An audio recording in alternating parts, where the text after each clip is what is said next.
You know, I think steering is one of the things we take for granted in our vehicles. So what are some of the things we should know about taking better care of our steering system?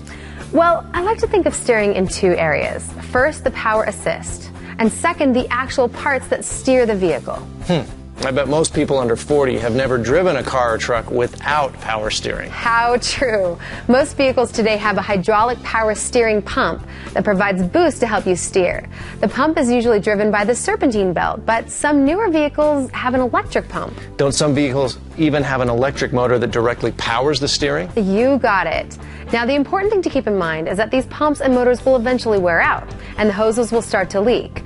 We can postpone that day by having a power steering service from time to time. Your auto center will drain the old fluid and replace it with fresh fluid. This removes water and contaminants that can corrode power steering parts. Ask your service advisor for the recommended change interval. Now, what about the mechanical steering parts? Is there anything you can do to maintain them? Well, if any of the steering parts can be lubed, your technician will take care of that with a lube, oil, and filter service. Other than that, just watch for signs that parts are wearing out. Things like loose steering and uneven tire wear, right? Exactly. Worn parts can be replaced to get you back on the road. Now, sometimes parts can be bent or damaged from hitting potholes, curbs, or rocks, like I do sometimes. But I think the important thing to remember is to take care of these problems early on. If you neglect them, the damaged parts stress other attached components.